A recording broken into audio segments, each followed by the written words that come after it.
Bom, para quem não conhece a arte, nós somos uma empresa de TI, a gente trabalha com algumas frentes aí, como Agile Squad, Design Squad, Talent Hunt e Big Data Analytics. Para quem tiver um pouco mais de dúvida a respeito dos serviços, vocês podem entrar no nosso site e saber lá tudo mais detalhadinho a respeito dos nossos serviços. E a arte, ela tem um dos princípios da arte, um dos pilares da arte é compartilhar conhecimento. Então, a gente promove o Art Talks, que é palestras mensais que a gente tem. A gente traz assuntos diversos também, e alguns arteiros, eles às vezes gostam de trazer também um pouquinho do conhecimento deles para a gente, e aí a gente começou a abrir para outras pessoas também externas. Então, é basicamente palestras mensais para compartilhar conhecimentos aí para as pessoas, e a gente sempre grava e deixa disponível na nossa playlist no YouTube. Então, se vocês também quiserem entrar no nosso canal no YouTube e assistir tudo na nossa playlist, tem tudo lá de assuntos diversos, tá? E é bem legal, a gente acaba sempre compartilhando um pouco também nas redes sociais do Art Talks, então vocês também podem seguir a gente nas redes sociais. E hoje, um dos nossos arteiros, o Rodrigo Alexandre, ele vai falar um pouco sobre design para gente. Ele é designer. Na verdade, ele é o mestre dos mestres, mestre mais conhecido como Música da Galáxia. E ele já trabalhou em alguns planetas diversos, como, por exemplo, Londres. Então, vocês podem fazer Olha, várias perguntas para ele. Bom, vou deixar ele se apresentar e falar um pouco sobre a experiência dele. Então, Rodrigo, fique à ah, vontade. vamos lá. Obrigado por todos aí, o tempo de vocês. É um prazer poder falar um pouco de usabilidade e de interface. Eu vou falar um pouquinho de mim. Eu tenho um pouco mais de 12 anos aí no mercado. Tenho formação em design, MBA também, pela PUC, Rio Grande do Sul. Já tive experiências aí em algumas empresas. Eu vou mostrar para vocês agora no slide aí, né? E trabalhei fora, em algumas empresas fora do país também, América Latina e Brasil, obviamente. Então, tem um pouquinho de mim aí. Então, posso começar a apresentar? Posso começar a falar sobre design? Deixa eu só abrir o Figma aqui e compartilhar na tela. Vamos lá. Beleza, vamos lá. Conceitos de UX e UI de forma bem simples, né? E aí a gente descobre que, com o decorrer dos anos que se passaram, a gente descobre que UX e UI ele tem que andar de mão dadas, né? Ele tem que andar juntos. Muitas pessoas falam assim, muitas empresas falam assim, eu preciso de um UX, né? Para fazer o nosso layout, nosso site, nosso sistema, ou seja, qualquer aplicação que ele deseja fazer. Mas na verdade é aí que acontece. Um carinha ali chamado UI, que é User Interface, ele é esquecido. E ele é tão importante quanto o cara de UX, né? Ninguém dá muito valor para ele. Porém, se a gente for olhar mais perto, e um cara de UI, ele é mais importante do que um cara de UX em alguns momentos. Por quê? O cara do UX ele pode criar um wireframe perfeito, uma usabilidade bem fácil, intuitiva de navegar. Mas se um cara de UI ele não souber aplicar realmente a interface, as cores, as fontes, a hierarquia da informação, ele vai realmente destruir tudo que um cara de UX fez. Então, é um carinha que é esquecido, porém ele é super, ou às vezes até mais importante que um cara de UX em determinadas situações. Tá? Então, quando a gente fala assim, a empresa precisa de um cara de UX, dá uma olhadinha de perto em um cara de UI também, porque ele é um baita cara importante, é uma peça fundamental. Então, por isso que eu estou trazendo o UX e UI aqui, e não apenas o UX, né? Para a gente lembrar desse cara chamado interface, né? E aí, conforme foi passando os anos, né, a gente viu isso até na época da pandemia, que o UX e UI são feitos para salvar vidas também, né? Ele tem muita importância na nossa vida. Mais um pouquinho eu vou contar aqui sobre algumas passagens de UX, o que é cada parte técnica que a gente trabalha, né? E no final eu vou contar uma historinha envolvendo toda essa passagem de um cara que ele fez na General Electric. uma aplicação total de usabilidade e empatia sobre um ser humano. Vamos lá, aqui tem um pouquinho do meu currículo, tá? Acabei de falar para vocês, vai estar disponível para vocês aqui o link mais depois da apresentação. E aí, vamos lá, vamos falar um pouquinho de quem criou a usabilidade, né? Como é que ela nasceu, quem foi o pai da usabilidade, né? A gente vem falar bastante do Nielsen, né? Como pai da usabilidade. E, na verdade, não foi ele que fez isso. Eu vou falar sobre o Nielsen, mas quem foi que criou esse cara aí, o pai da usabilidade foi o Don Norman, né? Ele é frequentemente creditado, né, sob o termo de usabilidade na década de 90, né, justamente quando surgiu basicamente a internet no mundo, né, mas os pioneiros antes dele aí foram três caras que emplacaram, né, a usabilidade. Foi o Ben, na década de 60, né, com o pai da interação humano-computador, né, a relação entre os dois, né, J.C.R. Lickler, que idealizou o conceito de simbiótico e relacionamento simbiótico, né, entre homem e máquina também, na década de 60, e o Alan Kay, também na década de 60, aí, visionário que defendia a democratização da computação, tá? E aí nós temos o UX e UI, que são resultados de uma jornada conjunta, como eu falei lá no comecinho, né? Com diversas mentes brilhantes por trás de tudo isso aí, o que a gente vê hoje em dia, né, nas aplicações no geral. E aí um lembrete ali embaixo que eu deixo para vocês é que a história de UX e UI ela é muito rica e complexa, ela não é simplesmente ir lá a gente desenhar um negocinho, conceitos, né, práticos que funcionam muito bem para uns e outros mais ou menos, aí a gente faz entrevistas para melhorar, mas ela vai muito mais além disso, né? Especialistas que moldam a área de conhecimento até hoje, né? Ela está em constante evolução, né? Ela não para e busca aprimorar a experiência do usuário realmente é constante, né? Ela realmente não para. E a gente não fica somente em aplicações, a usabilidade ela tá em qualquer coisa, até numa maçaneta de porta, né? Como você melhorar a usabilidade dela. A gente vê isso em carros, a gente vê hoje aí centrais multimídias, né? Que estão melhorando a cada ano, né, para justamente dar o conforto para o usuário da melhor forma possível. E aí, como eu falei, a gente conhece bastante o Nielsen, né? A gente sempre vê falar do Nielsen. Como é que entra o Nielsen nessa história, né? Quando é que ele entra? Tá. E aí é o guru da usabilidade hoje em dia, né? É esse senhorzinho aqui, que é um psicólogo dinamarquês, tá? Especialista em usabilidade. Ele tem uma carreira de mais de 40 anos, né, de contribuições revolucionárias, né, e desenvolvimento de produtos digitais. As principais contribuições dele foram heurística de usabilidade, as 10 diretrizes, que ele é super famosa, né? Tem muita gente que fala assim, eu quero fazer uma heurística, mas muita gente não sabe o que é.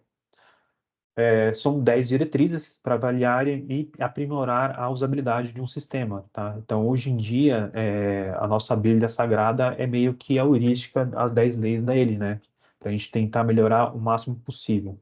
Então, muitas vezes, assim, a gente desenha algo e aí vem as partes envolvidas, fala assim, mas eu quero colocar assim, eu quero mudar para o lado direito, eu quero mudar para cima, eu quero mudar para baixo um componente. E, na verdade, a gente não faz tais coisas, a gente meio que bate o pé um pouco, né? E aí, muitas vezes, as pessoas ficam bravas com o designer, porque a gente segue realmente as diretrizes dele, né? Que foram feitas base de estudo, né? De uso mesmo, né? Então, tem fundamentos. Ele foi criado mais ou menos em 90 e alguma coisa mesmo, e até hoje ela não foi derrubada, de tão bem feita, de tão bem pensada e muita lógica em cima desse trabalho dele. Tem o site dele, que é Nelson Norman Group, que é o NNG. Ele faz consultoria, ele dá cursos lá também. Os cursos dele são bem caros, não são baratos, tá? Para fazer. É em dólar. É, 10 usabilidades da heurística da interface do design, né? Na parte de UI também. Design para emotions, né? Mobile usability, né? A usabilidade dentro de sistemas móveis, né? A gente não fala só de celular, mas também tablet está envolvido, tá? E o teste de remoto de usabilidade, né? Livro publicado em 2007 dele. que apresenta métodos para realizar testes de usabilidade remotamente, tá? Não necessariamente precisa estar presente para isso, tá? Ah, por que que o X e o Y são importantes, né? Trabalham junto para criar a magia, né, que a gente vê hoje aí por trás dos produtos digitais, né? Loja virtual, aplicativos, sistemas, não importa onde, qual é o ambiente. Então, elas vão trabalhar juntas, elas têm que trabalhar juntos para fazer isso, tá? UX, imagine um site de compra confuso, né? Lento, cheio de propagandas irritantes, que não deixam você se concentrar no seu produto que você está buscando. E ele deixa você um pouco mais frustrado, né, pela navegação, né? E aí, um bom UX, né, desenvolvido, né, aplicado dentro do site, ele facilita o uso, a usabilidade, o fluxo intuitivo e a satisfação do usuário com o seu produto. E o UI, né? O aplicativo, ele vai deixar o seu aplicativo mais bonito, mais organizado com as cores, né? Te deixa confortável em ter leitura, né? E a gente fala confortável leitura é o contraste, né? De texto versus no fundo, imagem, texto sobre imagem, o tema light, o tema dark, né? Para melhorar a experiência do usuário visualmente. Lembra que eu falei lá no começo? Não adianta você fazer um UX bonito, perfeito, que a gente ia falar assim, ah, poxa, tá bem estruturado. Aí vem um cara de UI e já começa a aplicar tudo errado, né? E aí você começa a danar tudo que foi feito antes, tá? E aí, principais funções do UI, né? Visual mais atraente, clareza da informação, interatividade intuitiva e acessibilidade, principalmente, né? A acessibilidade que a gente fala aqui pessoas com baixa visão, pensar pessoas que usam monitores com baixa resolução, daltônicos em geral, né? Então a gente tem que pensar, é um cara que tem que pensar exatamente tudo nisso, tá? E aí juntas, UX e UI tornam os produtos digitais úteis, agradáveis e memoráveis para o usuário, né? Os usuários têm satisfação em usar ele aí, tá? E qual o benefício de investir no UX e no UI nesses momentos? É um mergulho estratégico, né? Ele investir em UX em UI não é apenas um capricho, não é um detalhezinho, né? Ele é uma estratégia inteligente que vai impulsionar o seu negócio para um sucesso em diversas partes, né? Diversas frentes, né? Que você pode estar levando o produto. Vantagens que eu listei para vocês aqui: experiência memorável na conquista do usuário, do cliente, né? Ele ter satisfação e recomendação dele até conversão impulsionada pela usabilidade, né? Redução dos custos e otimização dos recursos, né? Isso aqui envolve o suporte do cliente, você padronizar componentes, design system, vai ajudar o desenvolvedor a ter menos trabalho, você fazer a manutenção do layout, ter menos trabalho, né? Então, ele pode começar um pouco mais pesado lá atrás, custar um pouco mais, mas conforme ele já está maturado, ele já vai andar, vai ser muito mais fácil, muito mais leve, vai ser fácil para todo mundo, tá? E aí um lembrete novamente, reforço, né? No UX UI não é apenas detalhes, são base para um futuro promissor para o seu negócio, né? Invista nele realmente pesadamente, sem medo de errar, tá? E quais são as etapas do processo de design, né? É, a gente tem algumas etapas, né, para a gente criar um produto em si, né, um projeto inteiro, né? Ele vai da pesquisa, que é a primeira parte, né, que é mergulhar na profundeza da compreensão do que é o projeto, entender o projeto, né, análise de mercado dele, pesquisa com o usuário, análise de concorrência, análise de mercado, compreender necessidades, desejo e comportamento do seu público-alvo, né, sobre o seu produto, o que você está querendo oferecer para eles, a pesquisa do usuário, entrevista, questionário de teste de usabilidade, se caso já existe o produto, né, se você vai refaturar ele, ou se não existe, é um discovery, que é a parte de conhecimento, que é a parte anterior, tem o research, o UX research, que a gente vai falar muito, né, que é descobrir, realmente uma pesquisa para descoberta, né, do que a gente precisa fornecer, na verdade, insights valiosos para o seu negócio. E a análise da concorrência, né? Por mais que a gente analise o mercado antes, a gente tem a análise do concorrente, descobrir o que os outros abordam, né? Como que os outros estão fazendo, Não quer dizer que os outros estão fazendo certo, né, o layout, mas você tem noção do que eles estão fazendo, pode te dar oportunidade e diferenciais para você fazer melhor do que ele. Próximo passo é definindo objetos e métricas, né? Estabelecer metas claras, mensuráveis, direciona o projeto e facilita a avaliação do sucesso. Segunda parte é definição, moldando a visão com clareza, né? E o que seria criar personas de usuário através do research, definir a arquitetura da informação, né? Como é que a gente vai montar naquele site, né? Na loja virtual, né? Que seja. Desenhar um mapa da jornada, tá? Que vem depois da persona. E criar, depois disso tudo, a gente começa a criar o wireframe, né? Começa a criar aquele esqueleto preto e branco que a gente sempre vê, né? Mas de aplicar UI. Terceira parte é prototipagem, dando vida, né? Ao wireframe, transformando o wireframe em protótipo interativo, já criar a versão simplificada, né? Ele não precisa estar em alta fidelidade. A alta fidelidade é o passo final, né? Que já está com as fotos certas, as imagens certas, o texto correto, a aplicação da UI correta, né? Não necessariamente precisa estar, mas se tiver, é o melhor ainda, né? Você já tem um produto mais real na mão. Aí a gente começa a testar a usabilidade de certas partes do sistema, tá? Com clientes, com usuários reais, né? A gente recruta aí até 5 pessoas, tá? Por que que eu estou falando 5 pessoas? A gente, bom, o estudo do próprio Nielsen que a gente viu lá, na formas de fazer os testes remotamente, estudos aplicam que mostram que passou de 5 pessoas, de 6, 10, 20, 50 pessoas, os resultados começam a ser iguais. Então não tem necessidade de fazer acima de 5 pessoas. Tá? Vai custar tempo, dinheiro para todo mundo, né? Então não tem necessidade, os resultados vão ser iguais. Então 5 pessoas é mais que suficiente para isso aí. Tá? E a interação e refinamento contínuos, né, do layout, né, com base nos feedbacks que a gente pegar nos testes de usabilidade. E aí aprimorar os protótipos, né? Talvez o protótipo foi feito de uma forma que ele passou realmente, foi agradável, fácil para todo mundo. Talvez algum ponto dele deu problema e a gente volta e ajusta conforme os feedbacks que a gente vai recebendo do usuário. Tá? E aí temos o teste de validação, né, refinando a excelência do produto, né? Teste rigoroso, né, de diferentes plataformas e de dispositivos, de testar eles de diversas formas. Coletar feedbacks depois de tudo que a gente fez de ajuste, né, de usuários e especialistas. Análise de dados e métricas, né, que significa monitorar o desempenho do produto, uso real, né, que fornece sites valiosos para a gente poder aprimorar ele constantemente, tá? E aí um lembrete para vocês aí, o processo de design é cíclico e iterativo, tá? Cada etapa que se completa, né, a sua influência naturalmente impulsiona o projeto em direção à excelência sempre, tá? Então, quando a gente faz um layout em si, por mais que a gente goste da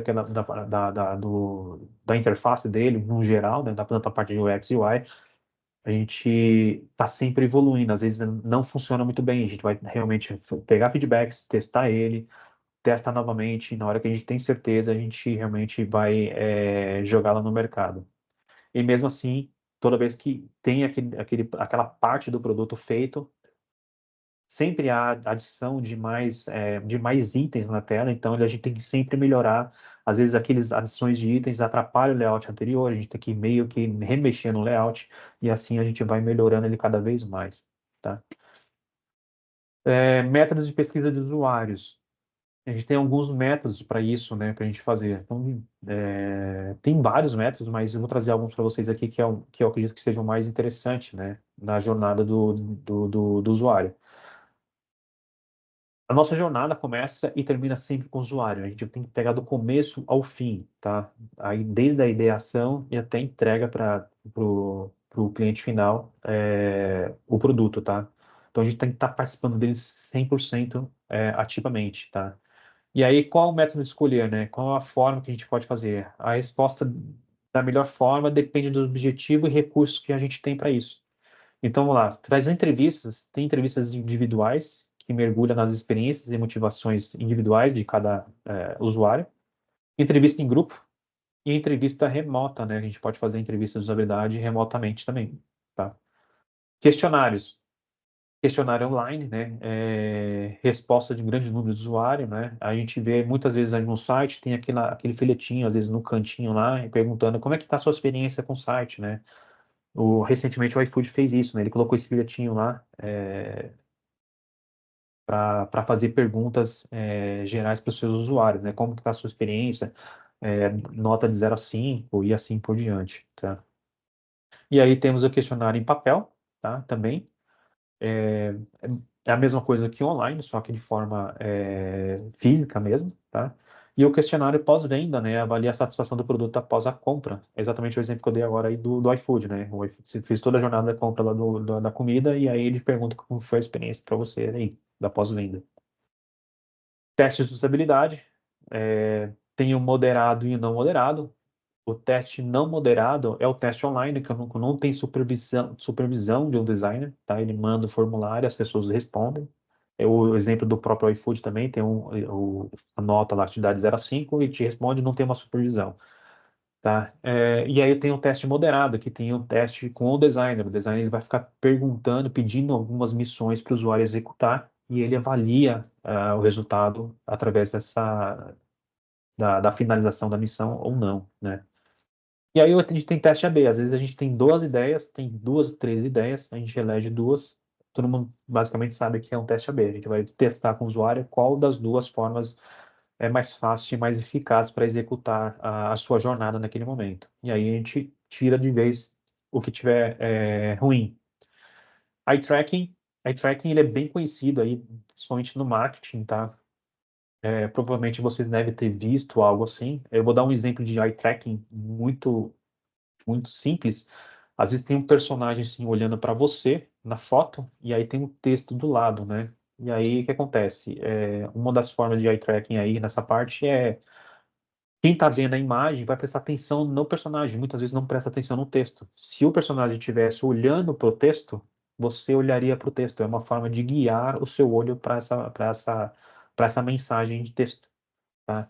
E aí, para a gente trazer na parte de usabilidade aqui, e principalmente no cara de UI, né, o que vai prender a atenção do olho do usuário é o rastreamento ocular, né, monitorar o movimento dos olhos para entender onde está sendo focado, é a hierarquia dos textos, é a hierarquia dos botões primários, secundários, né, terceiro, né, que vai dar esse guia para o usuário. E aí a gente tem o heatmaps também, é, que é bem conhecida aí, que a gente vê as áreas mais quentes, onde está tendo mais a atenção, está atraindo mais o usuário, né? E aonde às vezes a gente onde quer que atrair, ele não tem essa atração, porque está faltando algum elemento ali chave para chamar a atenção do usuário aí, por exemplo, o botão, etc, né? Como eu falei agora.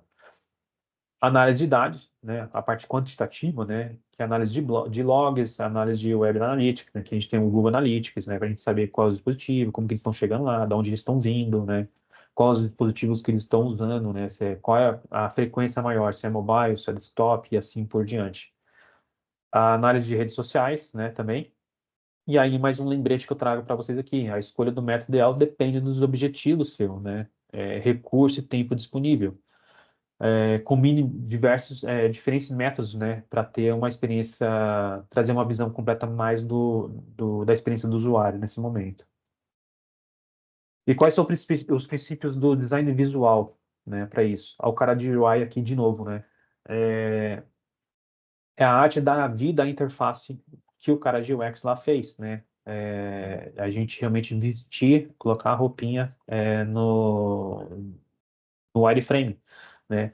A gente vai guiar a experiência do usuário de uma forma mais intuitiva e esteticamente mais agradável, nada agressivo, ou totalmente o inverso, né? Fica tão pouco contraste que não é perceptível alguns pontos do site, né? Do site que eu falo assim, pode ser geral, tá? É um sistema por geral. Hierarquia visual, tamanho, cor, contraste, eu repetindo o contraste novamente, espaço em branco, e aí eu deixo bem frisado aqui no texto, sim, espaço branco faz parte do layout, tá? Quando a gente deixa alguns espaços brancos, não se preocupem, tá? Ele vai ajudar a evitar sobrecarga visual, tá? Então, quando a gente tem alguns espaços que a gente deixa mais, É, ele é proposital, tá? Ele ajuda a gente dar uma separação de sessão, a gente diminuir a sobrecarga de informação para o usuário, ele saber onde começa e termina o outro ponto. Então, o espaço branco ele é super importante, tá? Então, muita gente acha que tem que preencher tudo, tal. Não, o espaço branco ele tem que existir dentro do layout, tá? Segundo ponto, equilíbrio por proporção, distinguir os elementos de forma mais equilibrada, tá? E proporção dos elementos, né? Usar literalmente a matemática para criar a sensação de harmonia e organização, tá? O espaçamento correto, tamanhos proporcionais, né? Não deixar nada um maior que o outro, para não dar chance de que um seja mais importante do que o outro e assim por diante. Mas eu vou equilibrar proporcionalmente aí todo mundo, né? E a ênfase, ponto focal no recurso de cor, tamanho e contraste. Tá vendo que o tamanho, cor e contraste está se repetindo o tempo todo aqui que eu estou falando, tá? A hierarquia visual é super importante nesse momento. Ele vai combinar e dar ênfase e guiar o usuário nesse momento. Ou seja, novamente, o cara de UI, se ele mal aplicar de forma errada, ele não vai dar uma sequência, ele não tem o poder de guiar o usuário. Essa é a grande parte legal da usabilidade de interface. O design de interface, ele consegue guiar pelo layout onde o que ele quer que o usuário siga, né? Percorra dentro do site. Repetição e padronização. A gente viu lá atrás um pouquinho que eu não falei sobre design system, né? A padronização, até. Utilizar componentes repetitivos, criar a sensação de ritmo, né, para o usuário, né? Fica mais coeso e familiaridade da interface. Ele é ligado diretamente com a heurística também de Nielsen, tá? E esse ponto de ter um padrão, você não exige tanto o cognitivo do usuário. Ele não tem que ficar a cada clique que ele entrar, cada sessão do site que ele entrar, ele não tem que ficar reaprendendo o seu site. Ele sabe que existe aquele padrão, tá? Ele mantém a consistência de uso de cores, fontes, ícones, elementos visuais, para facilitar a navegação do usuário mesmo. Tá? Equilíbrio de proporção, eu repito ele novamente aqui, e a legibilidade, né? Garante contraste adequado com cores de usuário com daltonismo, né? Também. Ofereça opções de aumentar o tamanho de fonte, se for necessário, né? Aquelas partezinhas que a gente vê lá, um a menos, a mais, né? De aumentar o texto, diminuir o texto, pessoas com problema de visão, tá? Para permitir que os usuários naveguem na interface utilizando o teclado também, se possível, né? Eu usando bastante o Tab, e quando você usa o Tab, fica aqueles strokes, né? Em cada elemento. E aí, muitas vezes, a pessoa é cega também, ela realmente é um cego, pessoas com problema não enxergam, usam no dispositivo de usar o Tab, né? E conforme você vai passando em cima de cada elemento, o navegador vai falando para ele o que significa tal coisa, né? Então a gente consegue agrupar todo mundo no mesmo pacote. E aí, design centrado no usuário. Tá? Esse cara aqui é bem importante, é o que vai dar combustível para a historinha que eu vou contar para vocês lá. A historinha ela vai englobar tudo que eu falei agora aqui, mas esse cara aqui é o principal, né? Uma jornada de produtos que encantam, né? Eu trouxe esse título aqui, tá? Imagina você num site aí que usa tanto da facilidade que merece, que parece mágica até. Um aplicativo que pode resolver tarefas do dia a dia de forma rápida e intuitiva para você. Esse é o poder do design centrado no usuário, DCU, né? Uma filosofia que coloca as pessoas no centro da criação do produto digital, né? Você realmente põe o usuário como chave importante no layout, tá? Mas o que que é isso na prática, né? É como você colocasse um par de lentes no usuário, né? E visse o mundo pelos olhos dele, né? Eu até coloquei essa frase aqui na apresentação. Então, a gente está entendendo as pessoas, a gente conversa com usuários, né? Fazendo pesquisas e testes para resolver problemas, né? E desejos e frustrações da sua navegação no produto. A gente define desafio, né? Baseado nas descobertas que a gente faz, a gente define um problema claro a ser solucionado, né? Metas ambiciosas com um produto, ideias brilhantes, criatividade e trabalho em equipe, né? nesse momento aqui, gerando diversas soluções inovadoras para o problema definitivo, né? Definido, desculpa. Trazendo as ideias à vida, a gente criar modelos interativos, né, com produtos, protótipos, para testar com os seus usuários, de forma que as ideias funcionam realmente na prática, né, disso aí. Testes e aprimoramentos, observando como o usuário interage com o protótipo coletado no feedbacks, né, em geral.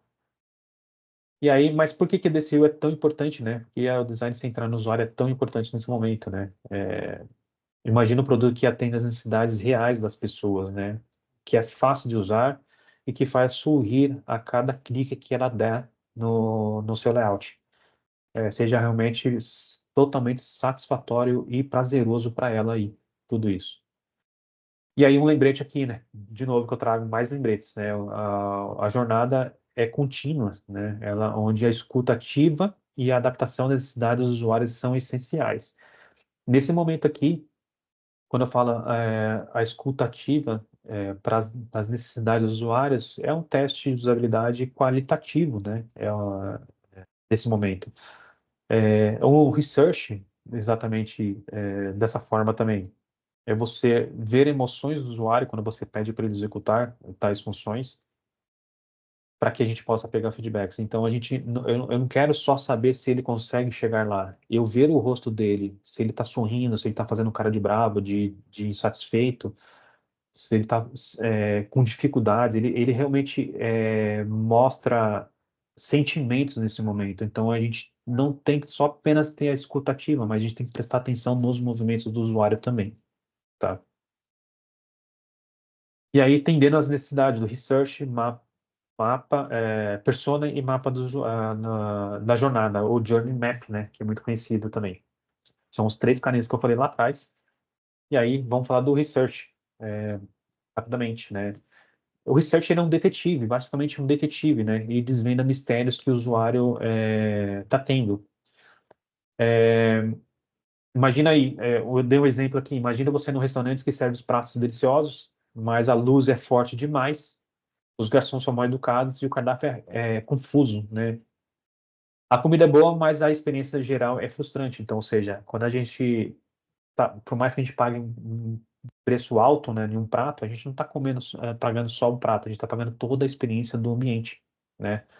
E se a gente tem esses problemas, é aí que entra o research, né? A pesquisa com o usuário mesmo, né? Ele entra como um detetive para tentar achar os problemas para poder solucionar o caso, né?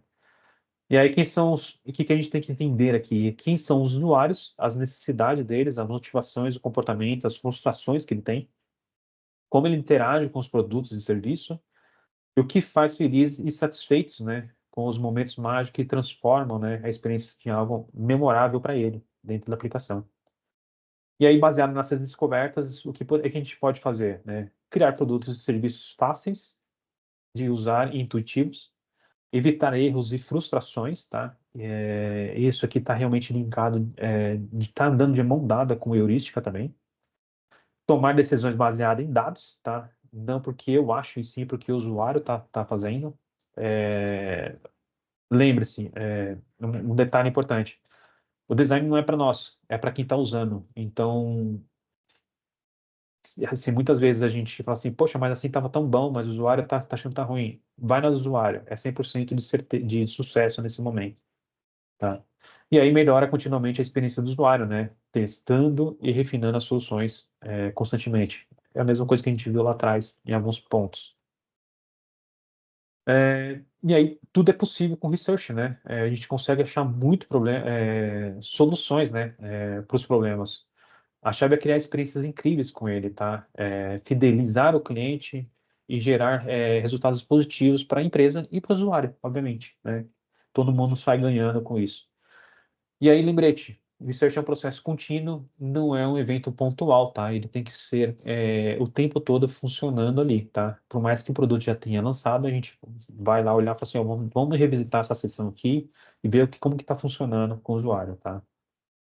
A persona, depois que a gente fez todas essas pesquisas, né, com research, Independente, a gente tem o teste de usabilidade e o research, são duas coisas diferentes, tá? Quando eu falei, lembra atrás que eu falei que o teste de usabilidade é no máximo 5 pessoas, o research ele não tem limite, tá? Ele pode ter com 30, 50 pessoas, tá? Para quê? Para que a gente possa formar personas, tá? E persona é o retrato fiel de um cliente ideal, ou seja, ele não existe essa pessoa. Os sentimentos, o feedback trazido é o que existe, é o que vai formar a persona. Eu vou trazer um exemplo para vocês aqui em seguida, tá? E aqui que a gente vê com isso, né? Informações, dados demográficos, objetivo e necessidade, comportamento e hábitos, e frustrações e desafios, né? De que impede ele de alcançar os objetivos, completar sua jornada dentro da aplicação. Com base em diversas entrevistas, né, como eu falei, número ilimitado, tá? A gente vai combinar familiaridades, né, e de informações, e aí se cria uma persona, tá? Então, às vezes, para criar uma persona, tem uma combinação de 10 pessoas, tá? E aí eu vou complicar um pouco mais, vou um pouco mais abaixo. No teste de usabilidade, a gente usa 5 pessoas. Para criar uma persona, a gente precisa de um número ilimitado. Mas, às vezes 10, 15 pessoas criam uma persona. Para a gente fazer a demonstração de uma persona, é valioso ter de 2 a 4 personas criadas, né?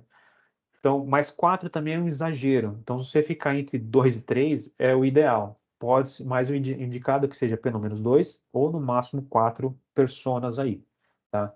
E aí eu trago uma combinação aqui embaixo aqui, como é que se criou essa combinação. Então, com base nas informações, né, que a gente coletou lá de diversas, a gente vai derramar as informações na mesa, a gente vai começar a colocar em post-it, pedaço de papel, o que seja, as combinações, as familiaridades, a gente vai começar a separar, criar um montinho de cada sentimento, tá?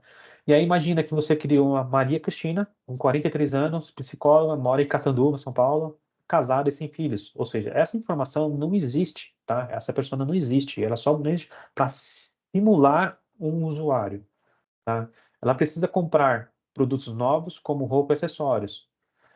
Essa parte já é relevante através do nosso problema para surgir o research, tá? Ela valoriza a praticidade, rapidez e a interface amigável.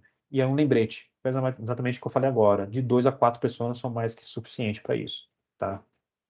E aí a gente cria aqui o mapinha da persona, pode ser de 2 a 4 desse aqui, tá? Então tem uma foto irreal, não é da pessoa mesmo, o nome e aqui a parte demográfica dela também não existe, é mais para simbolizar, a gente simbolizar uma pessoa, né? Vai criar uma pessoa, a gente cria a bio dela aqui, aí a gente vê as motivações, essa parte aqui, mais clara, já são realmente a combinação da pesquisa do research, são as motivações, quais são os dispositivos, o que elas procuram dentro, quais as lojas e quais os ambientes que ela procura, né? Lojas e rede social, quais são as dores e quais são os objetivos dessa persona, né? Desse conjunto de pessoas que formou a persona, tá? E aí, tudo é possível com essa persona, tá? Por que que ela é gerada, no caso? É uma forma de a gente apresentar, resumidamente, como é a quantidade de usuários estão se comportando dentro do seu sistema, para um stakeholder, para quem esteja realmente no trabalho, né? No projeto. Tá? A persona é um ser vivo que precisa ser constantemente atualizada, tá? Com base em novas pesquisas. Então, ou seja, como eu falei, é uma pessoa real, ela tem que ser atualizada. Como é que você atualiza uma pessoa real? É o conjunto das informações constantes e iguais que a gente vai coletando no feedback, tá? E é importante manter uma pessoa sempre conectada à realidade, né? Para a gente garantir as suas decisões, tá? Sejam sempre alinhadas às necessidades dos seus usuários, obviamente. E através da persona, a gente tem um mapa da jornada, tá? Imagina no site comprando roupa, você escolhe o modelo, a cor, tamanho, adiciona o preço a peça no carrinho e ao clicar em finalizar a compra, né? Depois disso, você tem que escolher a forma de pagamento, saber quanto tempo o envio, né? Será entregue para você, como será transportado o produto e etc. Né? A jornada do usuário na usabilidade é como um mapa que você faz o passo a passo pelo seu cliente, tá?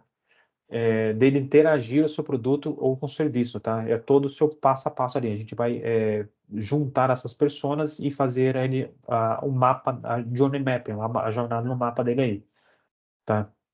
E como é que a gente monta essa journey mapping? Deixa eu abrir ele aqui para vocês.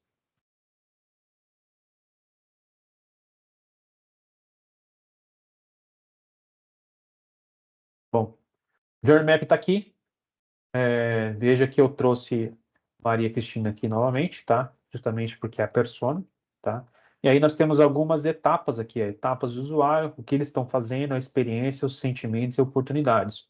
E aí dentro dessa linha a gente tem a motivação, pesquisa, compra, pagamento, a prova e a devolução. Ou seja, são todas etapas que ele vai cumprir dentro da compra, né? Do produto. E aí uma coisa que é recomendado sempre é você começar a preencher esse mapa aqui dele aqui com os sentimentos. Porque através dos sentimentos você vai ter os insights para as oportunidades de solução. Então tem uns emojis aqui que a gente foi criado, né? E nessa etapa aqui ela fala, a persona fala que é linda, não tenho certeza se preciso disso e assim por diante, tal. E aí, na parte de pesquisa, é difícil para mim conseguir distinguir entre as opções, elas parecem muito parecidas, ou seja, já é um certo problema que pode ter a oportunidade de criação da solução dela aqui embaixo. E assim por diante, tá? É a parte de devolução, se a parte de devolução existir realmente, tá? Isso é uma compra online, né? O link vai estar aqui, vocês podem acessar, vocês podem ver lá sem problema nenhum, tá? Sem medo de clicar. E aí chegou a hora da historinha, né? Que eu vou contar para vocês aqui. Provavelmente vocês já viram falar desse rapaz aqui, o Doug Dietz. Não sei se todo mundo já ouviu falar dele, tá? Eu deixei o LinkedIn dele aqui para vocês conhecerem um pouco mais dele ali também.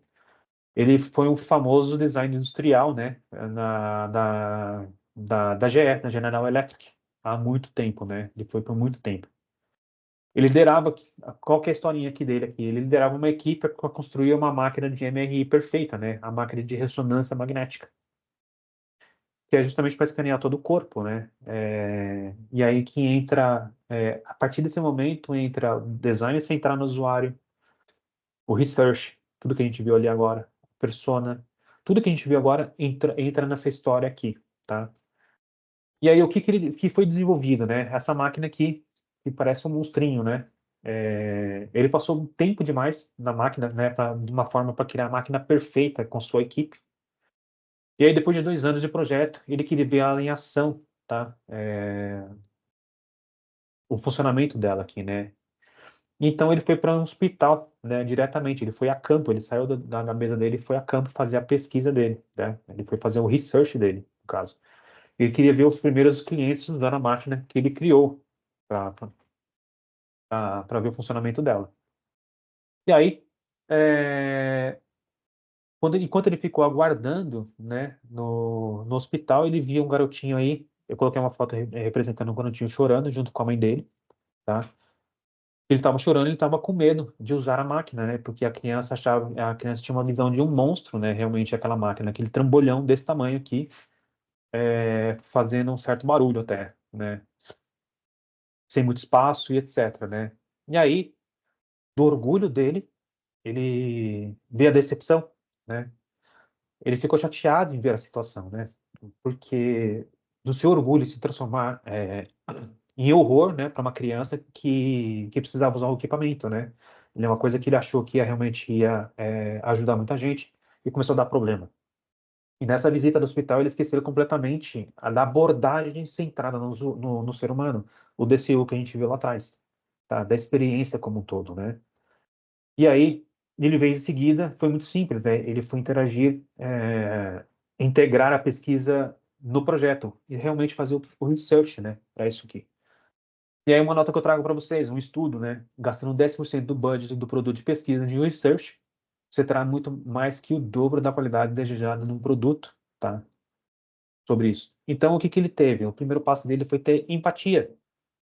A sua primeira criação, a sua primeira ação foi pesquisar com as crianças, tá? Ele queria entender por que que as crianças precisavam, o que que as crianças precisam e como elas se comportavam, né? E o que ele poderia tornar aquela experiência de fazer um exame de ressonância ser melhor, confortável e mais agradável para elas, tá? E aí então, pegando todos os insights dessa pesquisa que ele fez, ele obteve todas as outras coisas que ele notou, né? Todas as coisas que ele percebeu, tudo que ele analisou com a sua equipe, né? E dessa parte ele seguiu para a terceira etapa, né? Que é a ideação, né? A, a ideação ela consiste realmente o que pensar ideias, pensar em soluções para o problema, né? Ele passou muito tempo derramando na mesa soluções com sua equipe, tá? E aí, depois disso, vem o protótipo, né? Depois de pensar em resultados, escolher, eleger o melhor resultado ali, ele quis construir os primeiros protótipos para testar essa ideia, tá? E o teste, né? O que que ele fez na época? Foi criar uma aventura inteira para as crianças. Toda a experiência aqui em torno de um exame de ressonância magnética e torná-la realmente divertida, deixar de ser aquele monstro para a criança e a criança ter prazer em fazer aquilo, né? Prazer, né? Entre aspas, né? Ele remover o estresse, o horror que a criança e criar uma aventura mais divertida para as crianças, tá? E aí o que que ele fez de interessante? Ele simplesmente usou da empatia, né? Do design centrado no ser humano. E aí ele pôs no lugar de crianças que pudessem imaginar o que seria agradável e divertido para elas, tá? Para que elas não tivessem mais medo de entrar numa máquina, num lugar apertado, e sem chorar e etc, né? E fazer o exame de forma divertida. E muitas delas fizeram o exame sem perceber que estava fazendo o exame, né? E aí ele criou isso. Ele tematizou o ambiente, tá? Então não foi só a máquina que ele fez isso. Ele tematizou o ambiente todinho, ele envelopou a sala, envelopou a máquina de ressonância. Ele criou algo divertido para a criança. E aí, se limitou naquela experiência? Não, não se limitou àquela experiência. A experiência ficou sem limites, na verdade. A gente criou uma máquina, uma experiência não somente no maquinário, mas na equipe médica envolvida, tá? Então, toda a experiência era criada antes de começar a ressonância. Então, antes disso, as crianças na salinha de espera lá, ela ganhava um livrinho, né, com uma historinha que ela tinha que fazer, tinha uma tarefa específica para ela fazer dentro da sala, tá? Por exemplo, se esconder de um navio pirata para que os piratas não encontrassem ela, né? E aí a experiência não ficou só na sala, ficou na equipe também. Os enfermeiros então não entravam mais de branco. Tradicionalmente, os enfermeiros entravam vestidos de piratas, né? Para entrar na historinha, né, com a criança.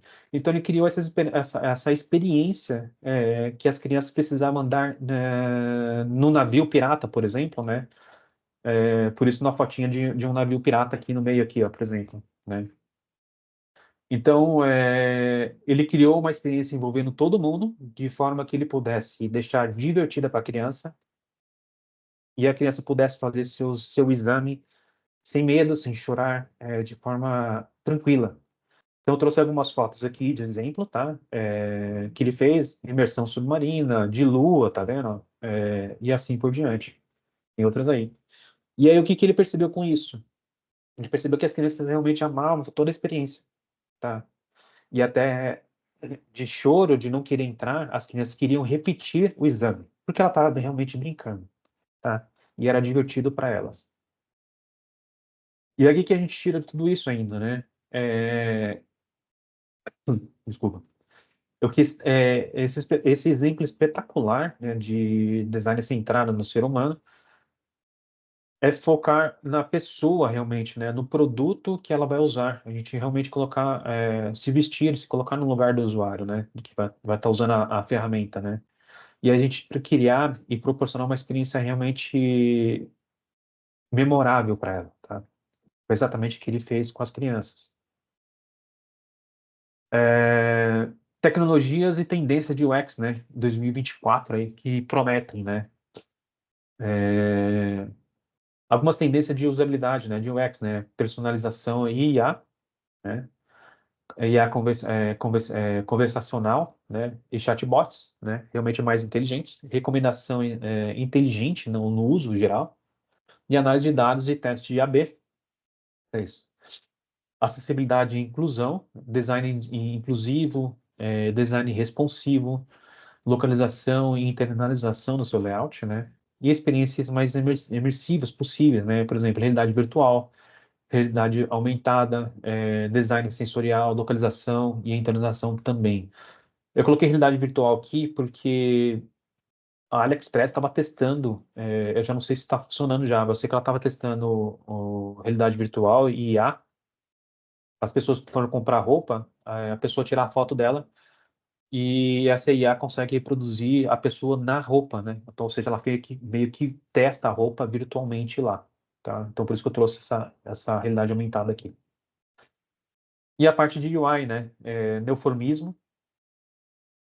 Neumorfismo, né? Que é o estilo que simula materiais mais reais, né? No mundo real, metal, plástico, vidro. Eu gosto bastante coisa de vidro, esse tipo de material. Animações, né, e microinterações, tipografia mais expressivas, né, desempenha um papel importante na comunicação visual, tá? Por que que eu coloquei a tipografia? 95% do seu conteúdo, do seu layout é feito por textos, né? Então, a tipografia é extremamente importante nesse momento. Cores vibrantes e gradientes. Gradientes está realmente entrando muito na moda de 2024. Ilustrações e ícones personalizados, né, para uso da interface. E aí, trouxe agora aqui, vou trazer para vocês como se manter atualizado nas últimas tendências de UX e UI, né? Algumas dicas, né? Acompanhar blogs e podcasts, grupos de Facebook, fóruns online que tratam do assunto, cursos online, workshop, livros, artigos e redes sociais voltados para o assunto, realmente. Tá? E aí, termina aqui a apresentação aqui, um pouco longa, mas um pouquinho de UX aqui para vocês.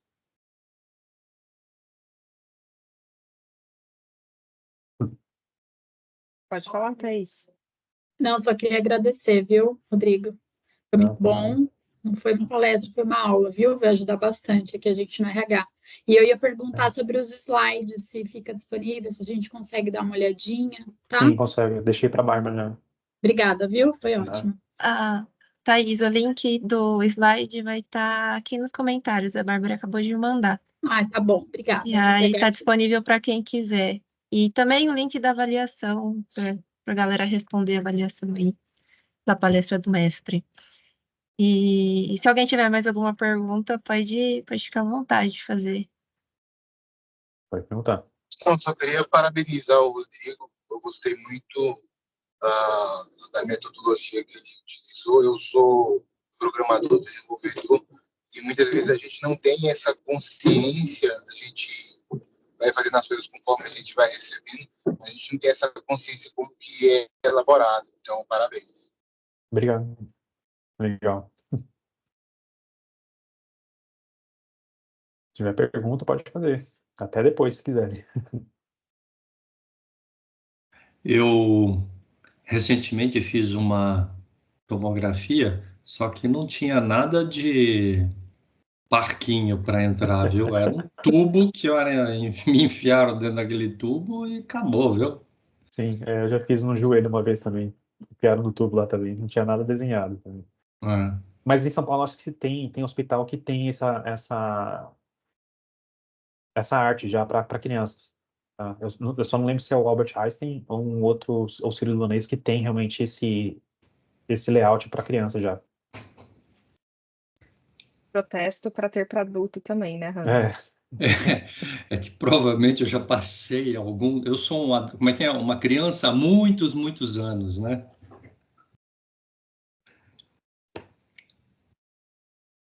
Mas Mais legal, alguém quer?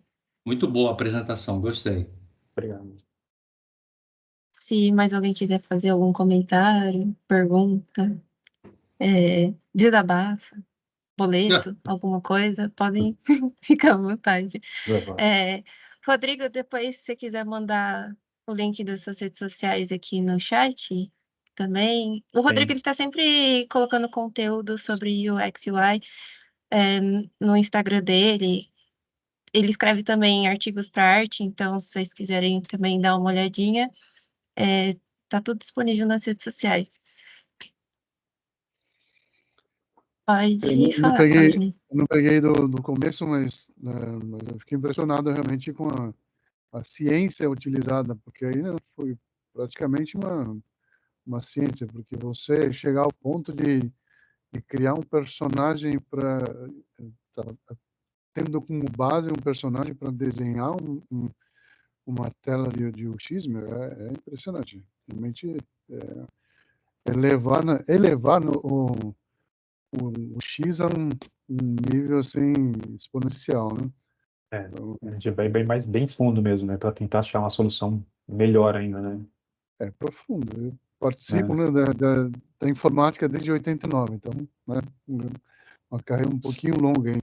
Eu já vi essas mudanças de sistemas que o layout muda completamente e o usuário fica perdido, totalmente perdido, porque a tecnologia mudou e não se adaptou à usabilidade, né?